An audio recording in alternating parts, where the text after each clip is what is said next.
Hello everyone, welcome to my channel brilliant minds. तो आज की इस वीडियो में हम क्लास 9 फाइनेंशियल मार्केट मैनेजमेंट का चैप्टर नंबर 10 जो है हमारा सिस्टमैटिक इन्वेस्टमेंट एंड सेविंग का पार्ट 2 बना रहे हैं, क्योंकि स्पेकुलेशन तक हमने पार्ट 1 में कवर कर चुके हैं और ये चैप्टर थोड़ा इंपॉर्टेंट भी है और थोड़ा लेंदी भी है, इसलिए मैंने इसे 2 पार्ट में डिवाइड किया है। तो स्पेकुलेशन तक हमने अपने फर्स्ट पार्ट में कवर कर लिया है। अब यहाँ से हमारा जो रेस्ट ऑफ द चैप्टर है वो हम पार्ट 2 में पूरा कवर कर लेंगे। तो विदाउट वेस्टिंग टाइम हम अपना चैप्टर स्टार्ट करते हैं। अब हमें पढ़ना है वाई इन्वेस्टमेंट से, यानी कि हमें इन्वेस्टमेंट क्यों करनी चाहिए। तो अपना स्टार्ट करते हैं।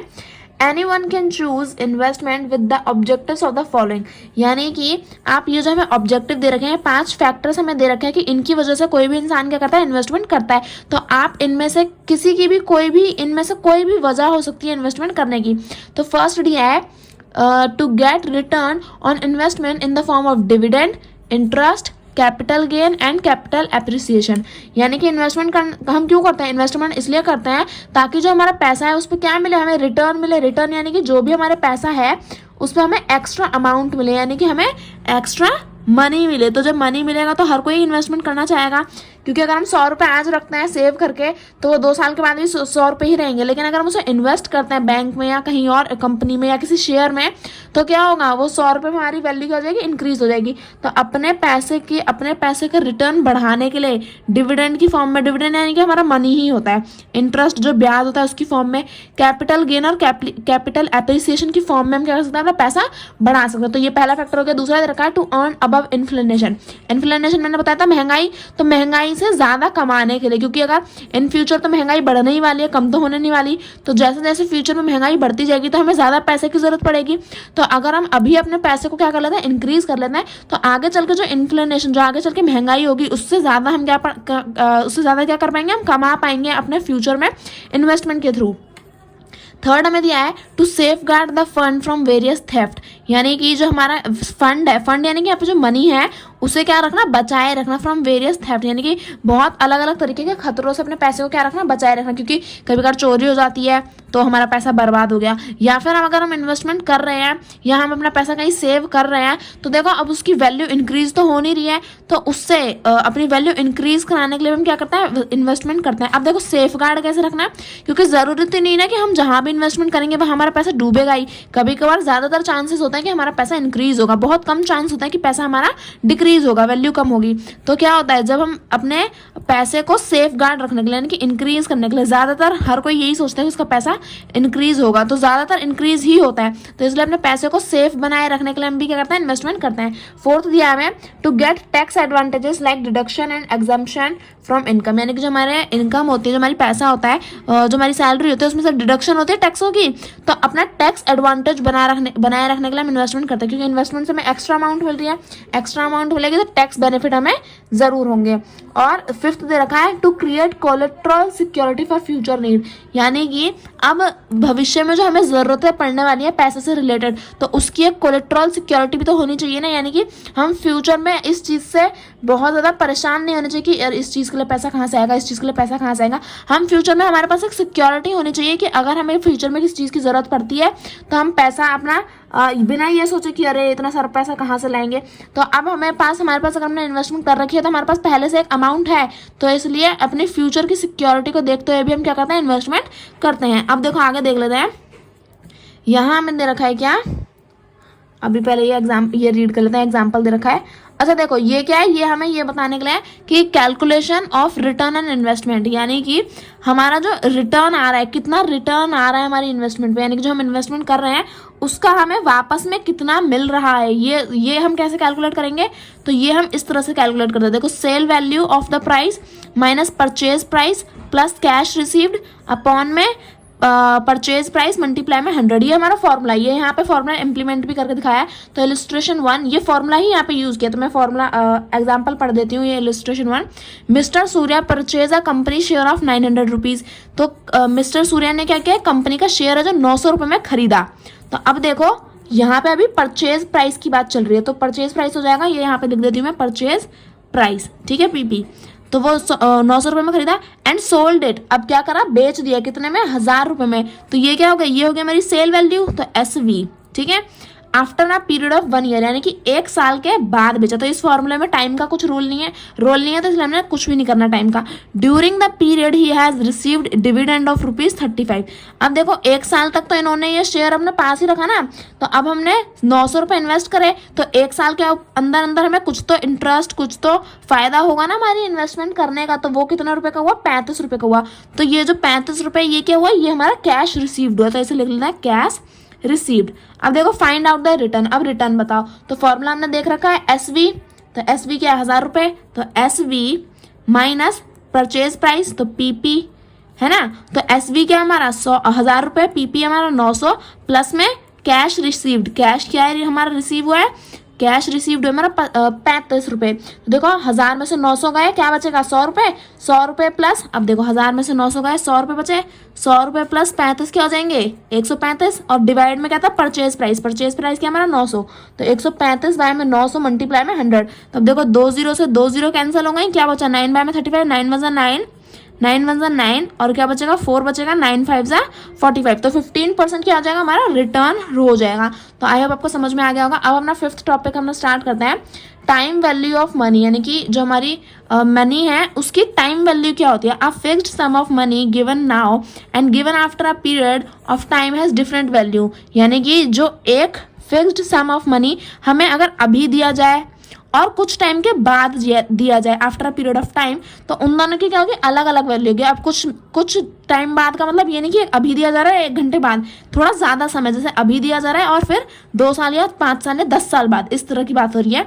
तो इन दोनों में क्या होगा? डिफरेंस होगा। अभी जो पैसा दिया जाएगा उसमें डिफरेंस होगा, जो कुछ सालों के बाद पैसा दिया जाएगा भले ही वो सेम अमाउंट है, उनमें क्या होगा? डिफरेंस होगा। तो मैं अभी अच्छे से समझाती हूँ।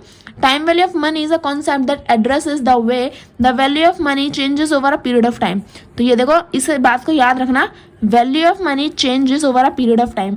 जो मनी की वैल्यू है ना, वो पीरियड ऑफ टाइम यानी कि हर टाइम पे क्या रहती है? बदलती रहती है।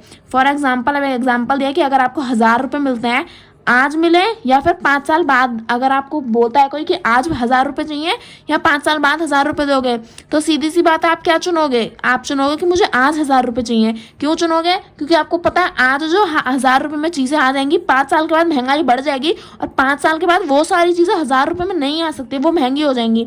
तो आप देखो, अगर मैं सीधा सीधा समझाऊँ, इस एग्जाम्पल से भी आसान एग्जाम्पल दूँ, आज के टाइम पे 1000 रुपये क्या है? अगर 1000 से भी हटो, आज के टाइम पे जो 100 रुपये हैं वो क्या है? वो बहुत ही एक छोटी सी वैल्यू है, कोई बात नहीं। हाँ, मिल जाते हैं कहीं पड़े हुए तो बहुत खुश हो जाता है, बेटे 100 रुपये मार लिया आज तो रोड पे से, तो कोई बात नहीं, बहुत अच्छी बात है ना। लेकिन अगर 100 रुपये देखा जाए तो इसकी वैल्यू काफ़ी कम है, इसमें बहुत कम चीज़ें आती हैं। लेकिन आज से अगर हम 10 साल पहले की बात करें तो 100 रुपये बहुत बड़ी अमाउंट होती थी। 100 रुपये ना कुछ लोगों की सैलरी हुआ करती थी आज से 10 साल पहले, और वो सैलरी बहुत ज़्यादा मानी जाती थी। अगर आप अपने पेरेंट्स से पूछोगे ना कि मम्मी आज से पहले 100 रुपये कितनी वैल्यू रखते थे, 100 रुपये में बहुत कुछ आता था आज से 10 साल पहले। लेकिन आज अगर हम उसी 100 रुपये की बात करें तो 10 साल पहले तो इतना सब कुछ आता था, लेकिन वही 100 रुपये 10 साल के बाद क्या हो गए? बहुत कम हो गई उनकी वैल्यू। तो इसलिए टाइम के साथ साथ जो मनी की वैल्यू है वो इंक्रीज और डिक्रीज होती रहती है। अगर महंगाई बढ़ेगी तो मनी की वैल्यू डिक्रीज होगी, और अगर महंगाई कम होगी तो मनी की वैल्यू इंक्रीज होगी। लेकिन सबको पता है महंगाई अब तो कम होने वाली नहीं है। खैर, इन फ्यूचर क्या होता है ये तो कोई पक्का नहीं कह सकता, लेकिन अभी जैसे हाल है तो अभी तो महंगाई बढ़ती ही जा रही है। तो धीरे धीरे क्या हो रहा है? मनी की वैल्यू डिक्रीज हो रही है। तो इसलिए जो मनी की वैल्यू है वो क्या होती है? टाइम टू टाइम चेंज होती रहती है। अब देख लेते हैं इंटरेस्ट क्या होता है। तो interest is a charge for borrowing money usually stated as a percentage of the amount borrowed for a specific period of time। तो इंटरेस्ट क्या होता है? इंटरेस्ट हमारा वो चार्ज होता है जो इंसान हमारा पैसा बोरो करता है, जो इंसान हमारा पैसा उधार लेता है वो क्या पे करता है? वो इंटरेस्ट यानी कि ब्याज पे करता है। जिस भी इंसान ने हमारा पैसा उधार लिया होगा वो इंसान क्या करेगा?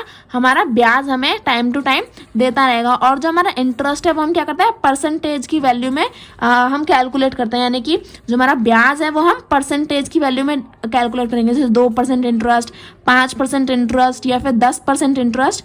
ये होता है हमारा इंटरेस्ट। जो पैसा क्या करता है? जो बोरोवर यानी कि जिसने उधार लिया है वो पे करता है इंटरेस्ट। तो अब देखो स्पेसिफिक पीरियड ऑफ टाइम, यानी कि टाइम टू टाइम हमारा इंटरेस्ट हमें पे करता रहता है बोरोवर। तो अब देखो सिंपल इंटरेस्ट इज कंप्यूटेड। अब देखो हम बाकी का बच्चों नेक्स्ट पे से स्टार्ट करते हैं। Only on the original amount borrowed, यानी कि जो हमारा SI है, सिंपल इंटरेस्ट और कंपाउंड इंटरेस्ट, ये हमने दोनों पहले पढ़ रखे हैं, SI और CI, ये हमारे क्या है इंटरेस्ट के ही फैक्टर्स हैं। तो हमारा इंटरेस्ट होता है, इसके दो पार्ट हैं, SI और CI। ये आई है हमारा, कुछ अजब सही लग रहा है, हाँ। तो इंटरेस्ट के दो पार्ट होता है, एक होता है सिंपल इंटरेस्ट, होता है कंपाउंड इंटरेस्ट। तो सिंपल इंटरेस्ट हमारा जो ओरिजिनल अमाउंट बोरोड है, यानी कि जो हमारा प्रिंसिपल अमाउंट है उसी पे लगाया जाता है।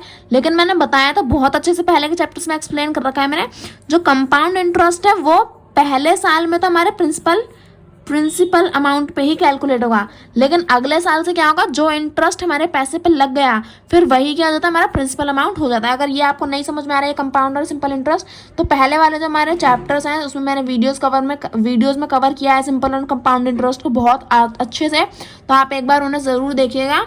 अब देखो आगे देख लेते हैं। तो अब देखो इन कॉन्ट्रास्ट ये मैंने समझा दिया कि कंपाउंड इंटरेस्ट किस पे कैलकुलेट होता है, जो हर साल का जो ओरिजिनल अमाउंट होता है, यानी कि हर साल के बाद जो एक्स्ट्रा अमाउंट इंटरेस्ट मिलता है हमें, उसके ऊपर हमारा कंपाउंड इंटरेस्ट चेक मतलब क्या करा जाता है, जो हमारा देख लो ये प्रिंसिपल अमाउंट है। अभी अगर 100 रुपये है तो पहले साल पे तो सिंपल इंटरेस्ट में हमेशा 100 रुपये पे ही इंटरेस्ट लगेगा, लेकिन कंपाउंड इंटरेस्ट में क्या होगा, पहले साल में 100 रुपये पे लगेगा, अगले साल में क्या होगा, जो इंटरेस्ट मिल गया उसके ऊपर हमारा क्या लगाया जाएगा, अगला इंटरेस्ट लगाया जाएगा। अब देखो ये एग्जाम्पल देख रहे हैं, when a fixed sum of 1000 rupee is invested with an investor rate of 10% per year, the return are as follow. तो अब देखो अगर रिटर्न हम देखें, ये देखो ईयर 1 2 3 4, यहाँ पर साल दे रखे हमें, ये return in rupees simple interest, ये SI यूनिट है, ये SI है और ये कंपाउंड इंटरेस्ट है। तो देखो अब 110, अब देखो अगर हम 1000 रुपये पे क्या करते हैं, 1000 रुपये पे 10% का इंटरेस्ट लगाते हैं, 10% दिया है तो 10% का, अब देखो पहले ईयर के लिए तो मल्टीप्लाई 1 करेंगे, ये प्रिंसिपल अमाउंट अपॉन में रेट, अब मल्टीप्लाई में क्या टाइम। तो देखो 2 0 से 2 0 कैंसिल हो गए, क्या हो जाए 10 × 10 क्या हो जाएगा, 100 हो जाएगा, 10 × 10 100। अब देखो 10 था, अब ये 100 रुपये क्या है हमारा इंटरेस्ट है, तो 1000 प्लस में 100 क्या हो जाएगा हमारा 110 हो जाएगा। तो अब देखो हाँ 100 क्या हुआ यहाँ पे 110 रुपये। आई थिंक यहाँ पे ना ये इसमें मिसप्रिंट है, ये यहाँ पे 1000 रुपये दे दिया, लेकिन कैलकुलेट हमें 100 रुपये पे करके दिखा रखा है। देखो अगर हमारा 100 रुपये क्या है प्रिंसिपल अमाउंट है, मल्टीप्लाई में 10% हमारा इंटरेस्ट रेट है, मल्टीप्लाई में 1 साल के लिए, तो 2 0 से 2 0 कैंसिल हो गए, अब क्या बचा 10 बचा। तो अगर हम 100 रुपये हमारा प्रिंसिपल अमाउंट है, प्लस में 10 रुपीज़ क्या है हमारा 10 रुपीज़ हमारा इंटरेस्ट है, तो प्लस अगर 10 करेंगे तो ये हो जाएगा 110। तो ये यहाँ पे हमें 100 रुपये का कैलकुलेट करके दिखा रखा है, यहाँ पे मिसप्रिंट हो गया है। तो देखो सिंपल इंटरेस्ट में पहले साल पे क्या हुआ 110 रुपये, अगली साल भी क्या होगा, अब देखो 100 रुपये मल्टीप्लाई में 10 बाय में 100, मल्टीप्लाई में हम कौन सा ईयर है, दूसरा ईयर है तो 2, फिर 2 0 से वापस 2 0 कट गए, 10 × 2 क्या हो जाएगा 20। तो यानी कि आप प्रिंसिपल अमाउंट में कितने रुपए जोड़ेंगे 20 रुपये जोड़ेंगे, तो ये हो जाएंगे 120 रुपये। तो यहाँ पे देखो 120 रुपये। अब ऐसे ही आगे तक कैलकुलेट होता रहेगा। कंपाउंड इंटरेस्ट की बात करें तो पहले साल में तो सेम ही रहेगा, जो प्रिंसिपल अमाउंट है, प्रिंसिपल क्या है 100 रुपये, यहाँ पे मिसप्रिंट दिया है 100 रुपये होना चाहिए था। देखो 100 रुपये मल्टीप्लाई में 10% इंटरेस्ट रेट है, और कितने साल के लिए 1 साल के लिए, तो 1। अब 2 0 से 2 0 कटे क्या बचा 10 बचा। अब देखो 10 100 रुपये प्लस 10 रुपये 110। अब कहोगे दोनों तो सेम है, लेकिन अगर हम आगे आए तो देखो अब क्या होगा। अब अगर हम आगे आते हैं अगली साल में, दूसरी साल में, तो 100, अब देखो यहाँ पे क्या है, हमने 110 रुपये यहाँ कमा लिए थे, अब हम 100 रुपये पे इंटरेस्ट नहीं लगाएंगे, अब हम 100 रुपये पे इंटरेस्ट नहीं लगाएंगे, अब हम लगाएंगे 110 रुपये पे। तो 110 मल्टीप्लाई में 10% इंटरेस्ट रेट है, मल्टीप्लाई में अगर हम देखें तो देखो ये दो साल का हमने करा, लेकिन 2 साल में से 1 साल तो हमारा यहाँ पे चला गया। कंपाउंड इंटरेस्ट का हम पर्टिकुलर एक ईयर करके निकालते हैं। सिंपल इंटरेस्ट में हम डायरेक्ट 2 साल लिख सकते हैं, लेकिन कंपाउंड इंटरेस्ट में हम हमेशा क्या करते हैं 1 साल ही लगाते हैं, ताकि क्योंकि ये हमेशा इसका वो प्रिंसिपल अमाउंट है वो बदलता रहता है ना। तो 110 क्या था पहले ईयर का था, अब दूसरे ईयर में क्या बचा, देखो 2 ईयर को हम लिख सकते हैं 1 + 1 ईयर, तो 1 साल तो हो गया हमारा 110 रुपये में। अब बचा 1 साल और, तो 1 मल्टीप्लाई करेंगे 1 0, देखो 1 0 से 1 0, 1 0 से 1 0 क्या बचा 11 × 1 1, 11 × 1 11, 11 × 1 11। तो अब क्या होगा 110 रुपये में प्लस 11 करेंगे तो हमारा आ जाएगा 121 रुपये।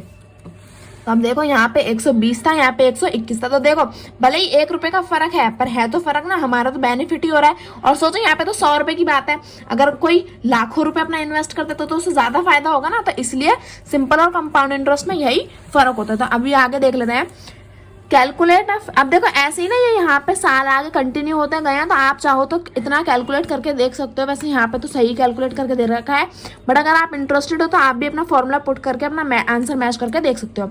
आगे देखते हैं illustration 1, calculate the future value of one time investment. अगर आप क्या करते हो, एक टाइम पे इन्वेस्टमेंट कर देते हो, यानी कि सारा पैसा, यानी कि जितना भी आप इन्वेस्ट करना चाहते हो वो एक ही बार में लगा देते हो, तो आपकी फ्यूचर वैल्यू कितनी होने वाली है अगर आप कैलकुलेट करना चाहो तो कैसे करोगे।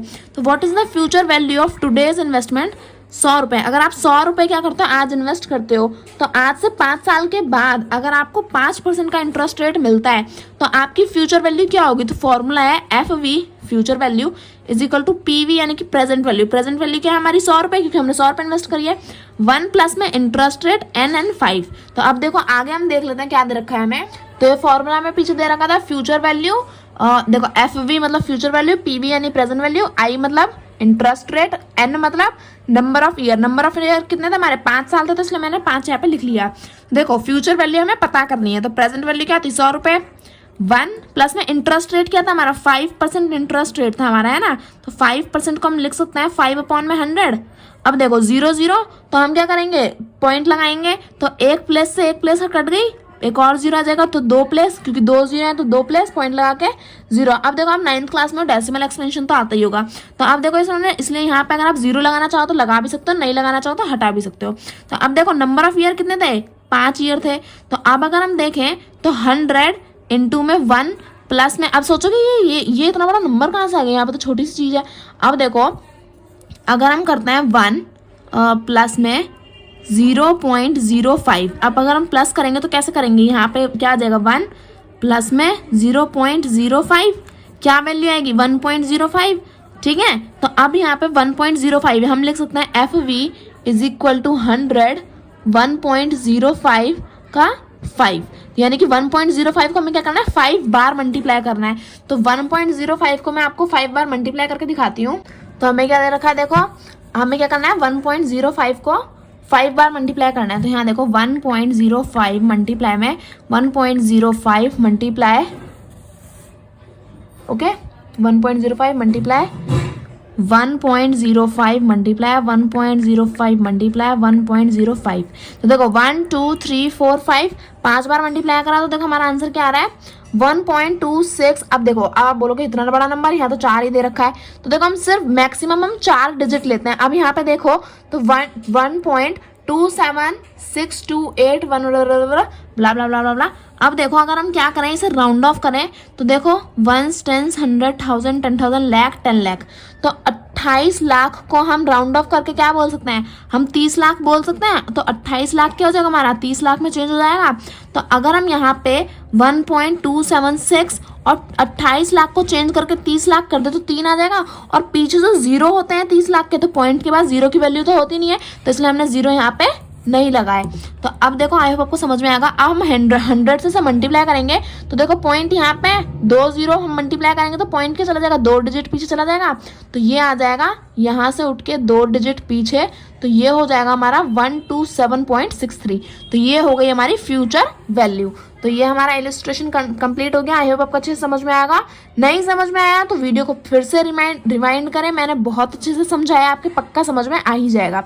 अब देखो calculation of future value of series of investment, यानी कि अब क्या करना है, हम सीरीज वाइज इन्वेस्टमेंट को कैलकुलेट करेंगे। यानी कि a person invest 100 rupee at the end of every year which gives him 5% interest compoundly annually, what is the future value of the investment after 5 year. यानी कि पहले हमने क्या किया था, एक ही बार में 100 रुपये इन्वेस्ट किए थे, अब क्या करना है 100 रुपये हर साल इन्वेस्ट करते हैं, साल के एंड में हर साल इन्वेस्ट करते हैं 100 रुपये, और 5% का इंटरेस्ट है। तो बताओ 5 साल के बाद क्या हमारी फ्यूचर वैल्यू होगी। तो FV इज इक्वल टू, अब देखो हम हर साल कर रहे हैं तो सेम हम वही काम करेंगे, 5 साल के लिए कर रहे हैं ना, तो शुरुआत के 5 साल में क्या होगा 100 1 प्लस में इंटरेस्ट रेट, और ये शुरुआत के 5 साल तो वही हमारा वही सेम आंसर आएगा, प्लस में 100 1 प्लस में 0.54। अब शुरुआत के जो 4 साल थे तो इसलिए हम 4 मल्टीप्लाई करेंगे, है ना। अब ऐसे ही 1.05 को 4 बार मल्टीप्लाई करेंगे, जो आंसर आएगा उसे 100 से मल्टीप्लाई करेंगे, फिर 100 मल्टीप्लाई में 1.05 का 3 साल, क्योंकि हमने एक तो शुरुआत फर्स्ट ईयर में तो 100 रुपये ही करेंगे, सेकेंड ईयर में क्या होगा वो हमें पता नहीं। तो सेकेंड ईयर में अब देखो कंपाउंड इंटरेस्ट है ना, तो इसलिए सेकेंड ईयर में हमें इंटरेस्ट लगा के जो हमारा सेकेंड ईयर है उसको 2 लिख लेंगे। फिर थर्ड ईयर में नंबर ऑफ ईयर हम बढ़ा देंगे। फिर फोर्थ ईयर में 4 लिख लेंगे। फिर फिफ्थ ईयर में 5 लिख लेंगे। अब देखो ऐसे ही कैलकुलेट करेंगे और सबको प्लस करेंगे तो क्या आंसर आएगा, ऐसे ही हमारा आंसर आ जाएगा 552.6। अब देखो मेथड 2 और मेथड 3 ये हमारे सेम, बस हमारा सेम आंसर ही आने वाला, बस इसके अलग अलग मेथड दे रखे हैं। तो देख लेते हैं। फ्यूचर वैल्यू क्या है, a प्लस में 1 प्लस में r n divided by r। तो देखो a क्या है हमारी एनुअल इन्वेस्टमेंट, r क्या है रेट ऑफ इंटरेस्ट, n क्या है नंबर ऑफ ईयर। तो फ्यूचर वैल्यू में पता करनी है। तो एनुअल इन्वेस्टमेंट यानी कि हम इन्वेस्टमेंट कितनी कर रहे हैं, हर साल कितनी करते हैं, 100 रुपये। तो एनुअल इन्वेस्टमेंट हो गई 100 रुपये। 1 प्लस में r, तो 1 क्या है हमारा 1 रहेगा। रेट ऑफ इंटरेस्ट क्या है 5%, तो 5। अब देखो 1 प्लस में 5 अपॉन में 100 और नंबर ऑफ ईयर क्या है, नंबर ऑफ ईयर है हमारे 5 साल, तो 5 यहाँ हम लगाएंगे। तो अब देखो जब इसे प्लस करेंगे तो ये हो जाएगा, एलसीएम लेंगे पहले 100, तो ये क्या हो जाएगा 100 प्लस 5 अपॉन में 100, ठीक है। और यहाँ पे 5, तो ये क्या हो जाएगा 105 अपॉन में 100। तो देखो 2 जीरो है तो 2 के बाद पॉइंट आ जाएगा, तो 1.05 को 5 बार मल्टीप्लाई करेंगे। तो 5 बार मल्टीप्लाई करोगे और फिर जो हमारा डिवाइड में रेट ऑफ इंटरेस्ट दिया है तो उसे डिवाइड करोगे तो हमारा वैल्यू क्या आएगी, हमारी वैल्यू सेम आएगी 552.6। तो देखो सेम मेथड है, आप मेथड 1 भी यूज कर सकते हो अगर आपको मेथड 1 इजी लग रहा है। मेथड 2 मेथड 3 आप जो कोई भी मेथड यूज करोगे आंसर आपका सेम ही आएगा। और देखो थर्ड मेथड है, it can also be calculated with the use of future value factor for annuity table.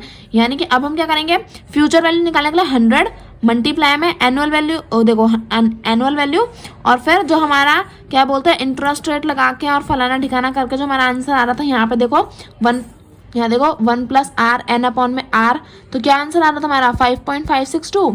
तो उसे डायरेक्ट मल्टीप्लाई कर देंगे, आंसर आपका सेम ही आएगा 552.6। मेरे को तो सबसे आसान मेथड 1 लगा, तो आप चाहो तो मेथड 1 कर सकते हो, बहुत इजी है और बहुत इजीली आंसर आ जाएगा विदाउट एनी प्रॉब्लम। तो अब देखो इलस्ट्रेशन 3 देख लेते हैं। What is the percentage of value of 121 to be received after 2 year when discounted of 10%। अब देखो बच्चे यहाँ पे मैथ खा जाते हैं, 121 को प्रिंसिपल ले लेते हैं, समझ तो लो प्रिंसिपल अमाउंट ये नहीं है, ये हमारी फ्यूचर वैल्यू। हमें बोला है what is the present value बतानी है of 121 to be received after 2 years. यानी कि 121 हमें 2 साल के बाद रिसीव हुई है, 10% डिस्काउंट अगर हम ले तो प्रेजेंट वैल्यू क्या होगी, यानी कि प्रेजेंट वैल्यू बतानी है। तो present value is equal to future value क्या है 121, 1 प्लस में r अपॉन में n, और सीधा आप देखो यहाँ पे वैल्यू पुट करते हैं। तो प्रेजेंट वैल्यू में फाइंड करनी है इज इक्वल टू f, यानी कि फ्यूचर वैल्यू क्या है 121, 1 अपॉन में क्या आ जाएगा, ये देखो ये ऐसे है 121 मल्टीप्लाई में 1 बाय में 1 प्लस में क्या है रेट ऑफ इंटरेस्ट हम 10% लेंगे। देखो 10% को लिख सकते हैं ऐसे, 1 0 से 1 0 कटा, एक 0 है तो 1 के बाद पॉइंट आ जाएगा तो 0.1, तो यहाँ आ जाएगा 0.1 का क्या आ जाएगा, नंबर ऑफ ईयर कितने हैं 2 साल है तो 2। अभी आ जाएगा 121 इंटू में 1 प्लस में 0.1, तो ये क्या आ जाएगा 1 प्लस में 0.1 हो जाएगा हमारा 1.1, तो ये हो जाएगा 1.1 का क्या स्क्वायर। तो यहाँ अगर हम देखें तो 121 इंटू में 1 अपॉन में 1.1 स्क्वायर करेंगे तो देखो 1 का स्क्वायर 1 स्क्वायर होता है, 1.1 इंटू 1.1 करेंगे तो क्या आ जाएगा 1 1 1 मल्टीप्लाई में 1 1 1, तो क्या आ जाएगा 1 2 1 2, 2 डिजिट के बाद पॉइंट है तो 1 2 1.21, तो 1.21 यहाँ पे वैल्यू आ गई। अब देखो अगर हम क्या करें यहाँ पे हमें अब देखो ये डिवाइड में है, तो अगर हम इसे डिवाइड करना चाहें यानी कि ये अगर हम ये पॉइंट हटाते तो 2 डिजिट यानी कि 2 0 आ जाएंगे। तो अब क्या होगा, हम डिवाइड करेंगे तो 100 अंदर जाएगा, 121 बाहर आएगा, तो 100, अब ये 121 100 से डिवाइड तो होगा नहीं, तो 0 लगा के पॉइंट लगाएंगे तो 0 हो जाएगा। 8 से अगर हम मल्टीप्लाई करेंगे तो देखो 1, ये यहाँ पे 8 दे रखा है इसलिए मैं बता रही हूँ, तो 121 इंटू 8 अगर हम करते हैं तो 8 1 8, 8 2 16, 1 कैरी 8 1 8 9, 968 आ रहा है तो 968। ऐसे ही अगर हम यहाँ पे कटेगा तो 9 9 10 2, यहाँ जगह 3, यहाँ पे जगह 0 32, ऐसे हम 0 लगाएंगे, ऐसे हम क्या करते जाएंगे कंटिन्यू करता जाएंगे। तो डिवाइड करने पे आंसर क्या आएगा 0.82645। अब दोनों को जब हम मल्टीप्लाई करेंगे तो मल्टीप्लाई करने पे हमारा आंसर क्या आ जाएगा 100 आ जाएगा। यानी कि हमारी जो प्रेजेंट वैल्यू अगर हम लगाना चाहें तो वो 100 रुपये होगी, अगर हमें 2 साल के बाद 121 रुपये मिलता है 10% इंटरेस्ट पे। तो हमारा इलस्ट्रेशन 3 भी हो गया। अब हम जो हमारा थोड़ा सा जो लास्ट टॉपिक बचा है उसे भी देख लेते हैं। हमारा बचा है अब last topic systematic investment plan SIP। Last topic है, बहुत ही ईजी टॉपिक है हमारा, इसके बाद चैप्टर भी कंप्लीट हो जाएगा। तो कॉन्ग्रेचुलेशन, चैप्टर कंप्लीट होने वाला है, बिल्कुल एंड पे पहुंच गए हैं। स्टार्ट करते हैं। Investment can be made at one time और at regular intervals like recurring deposit. यानी कि इन्वेस्टमेंट को हम एक टाइम पे भी कर सकते हैं और regular intervals like recurring deposit, ये पढ़ा रखा है मैंने। रिकरिंग डिपॉजिट क्या होता है, यानी कि एक बार में भी इन्वेस्टमेंट कर सकते हैं और टाइम टू टाइम, यानी कि 1 महीने में या हर 3 महीने में या हर 6 महीने में या साल से साल भी हम इन्वेस्टमेंट कर सकते हैं। रुक रुक के भी हम इन्वेस्टमेंट कर सकते हैं। तो देखो रिकरिंग आप रुक रुक के याद रख सकते हो, रुक रुक के यानी कि रिकरिंग। तो systematic investment plan is the investment of a fixed amount in any of the financial asset at regular interval. तो सिस्टमैटिक इन्वेस्टमेंट प्लान क्या है, यह हमारी ऐसी इन्वेस्टमेंट है जो हम एक फिक्स्ड अमाउंट, यानी कि एक फिक्स्ड अमाउंट क्या करते हैं अपने फाइनेंशियल एसेट और फाइनेंशियल एसेट। याद है मैंने इसी चैप्टर में पढ़ाया फाइनेंशियल और रियल एसेट क्या होता है। तो जब हम फाइनेंशियल एसेट में क्या करते हैं रेगुलर इंटरवल्स में, यानी कि टाइम टू टाइम क्या करते हैं अपना फिक्स्ड अमाउंट इन्वेस्ट करते रहते हैं, तो वो होती है हमारी systematic investment plan. It is a simple and timely investment strategy for accumulating wealth and capital appreciation. तो इससे क्या होता है, ये ना बहुत ही एक अच्छी स्ट्रेटजी है जिससे हम क्या कर सकते हैं अपने पैसे को बढ़ा सकते हैं, यानी कि वेल्दी बन सकते हैं। और कैपिटल एप्रिसिएशन, कैपिटल यानी कि अपना जो पैसा होता है, कैपिटल को हम पैसा भी बोलते हैं, तो अपने पैसे को बढ़ा सकते हैं और अमीर बन सकते हैं। तो यानी कि हम टाइम टू टाइम धीरे धीरे करके हम पैसा इन्वेस्ट कर रहे हैं फिक्स्ड अमाउंट रेगुलर इंटरवल्स पे, तो हम पे कुछ इतना भारी जोर भी नहीं पड़ेगा कि एक ही बार में इतना सारा देना पड़ रहा है, थोड़ा थोड़ा करके देते रहेंगे। तो ये क्या है, बहुत ही अच्छा प्लान है अपने पैसे को बढ़ाने का और अमीर बनने का। अब देख लेते हैं silent feature of SIP SIP यानी कि सिस्टमैटिक इन्वेस्टमेंट प्लान। ये फुल फॉर्म भी पूछ सकते हैं तो याद कर लेना। It allow the investor to buy unit on a given date every month और एवरी क्वार्टर। यानी कि ये इन्वेस्टर को क्या करता है, अलाउ करता है कि बाय यूनिट यानी कि अपना पैसा कैसे इन्वेस्ट करना चाहोगे हर महीने, यानी कि एक गिवन डेट पे भी अपना पैसा इन्वेस्ट कर सकते हो हर महीने की, या फिर एवरी क्वार्टर यानी कि हर 3 महीने में भी अपना पैसा आप इन्वेस्ट कर सकते हो। The investor is free to decide the amount to be invested. यानी कि ये इन्वेस्टर के ऊपर होता है कि वो हर महीने या हर 3 महीने या हर महीने कितना पैसा इन्वेस्ट करना चाहता है। ये फिक्स्ड अमाउंट वो क्या है, इन्वेस्टर ही सेट अपने हिसाब से कर लेता है। स्मॉल अमाउंट कैन ऑल्सो भी इन्वेस्टेड, यानी कि जरूरी नहीं है कि आपको लाखों रुपए ही इन्वेस्ट करने पड़ेंगे, आप छोटी छोटी अमाउंट्स भी हजारों में भी अपना इन्वेस्टमेंट कर सकते हो। Tax benefit are available for specified SIP schemes. यानी कि जब आप SIP स्कीम में अपना पैसा इन्वेस्ट करते हो तो आपको टैक्स बेनिफिट होंगे। ऐसा नहीं होगा कि आपके पैसे में से पहले टैक्स काटे जाएंगे उसके बाद आपको आपका पैसा मिलेगा, तो यानी कि आपको टैक्स बेनिफिट भी होता है। तो इसी के साथ हमारा भी बेनिफिट हो गया, हमारा चैप्टर नंबर 10 पूरी तरह कंप्लीट हो गया। आई होप आपको चैप्टर बहुत अच्छे से समझ में आया होगा, सारे टॉपिक्स अच्छे से क्लियर हो गए होंगे। वीडियो अच्छे लगे तो प्लीज वीडियो को लाइक करें and subscribe my channel for more videos. Thank you for watching.